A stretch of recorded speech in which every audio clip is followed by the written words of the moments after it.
Baik, Assalamualaikum warahmatullahi wabarakatuh. Sekarang kita membahas materi yang kemarin yang sempat saya tugaskan kepada kalian semua. Materinya yaitu tentang perbandingan pemerintahan Gus Dur dan B.J. Habibie. Silakan kalian pahami penjelasan singkat dari saya dan silakan mencari referensi tambahan dari sumber-sumber yang ada. Kita bahas secara singkat dan lisan ya. Saya tidak membuat PPT secara detail, tapi saya buat PPT secara singkat dan ya tidak begitu lengkap gitu ya. Yang pertama kita bahas masalah pemerintahan B.J. Habibie. Pemerintahan B.J. Habibie merupakan pemerintahan di awal reformasi ya, intinya di awal reformasi di mana terjadi berbagai macam perubahan-perubahan yang sangat luar biasa. Karena di awal pemerintahan B.J. Habibie banyak hal-hal yang harus dirubah ya. Mulai dari sistem politik di Indonesia, di mana pada waktu itu sistem politik di Indonesia di masa Orde Baru hanya ada 3 partai ya. Di B.J. Habibie diberikan kebebasan untuk membuat yang namanya partai-partai politik. Sistem ekonominya ya, ekonominya kerakyatan, sistem pertahanan dan keamanannya di era B.J. Habibie yaitu merubah yang namanya Dwi Fungsi ABRI, menghapuskan itu di mana ABRI hanya sebagai alat pertahanan dan keamanan saja. Terus di era kebebasan berpendapat juga diberikan kebebasan sepenuh-penuhnya, demokrasi yang benar-benar demokrasi hidup gitu ya. Karena di era itu lahirlah undang-undang tentang kebebasan pers atau kebebasan berpendapat, Undang-Undang Nomor 40 tahun 1999. Di era pemerintahan B.J. Habibie juga terjadi yang namanya referendum Timor Leste, di mana Timor Leste melepaskan diri dari Indonesia. Itu sekilas tentang pemerintahan B.J. Habibie.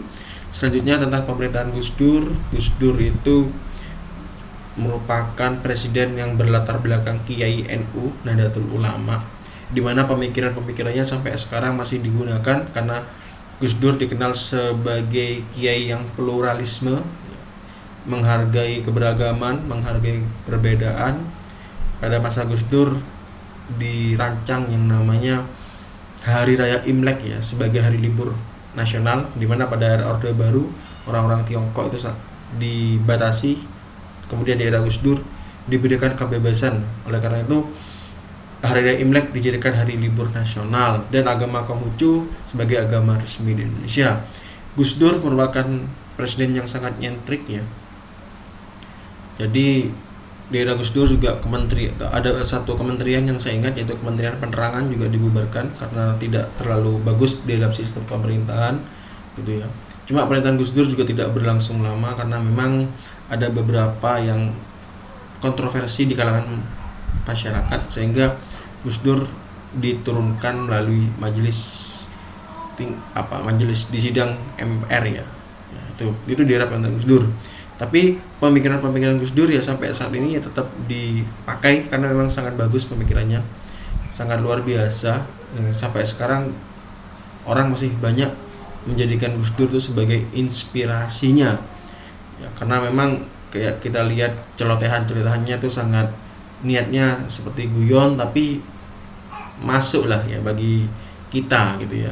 Nah itu saya juga sangat ngefan ya istilahnya sama Gus Dur, sangat suka dengan pemikirannya ya. Begitu penjelasan singkat dari saya anak-anak. Mudah-mudahan yang singkat ini bisa bermanfaat untuk kalian ya, dan tetap semangat, tetap di rumah ya, tetap menerapkan yang namanya 3M, menjaga jarak, memakai masker dan mencuci tangan. Sekian, wassalamualaikum warahmatullahi wabarakatuh.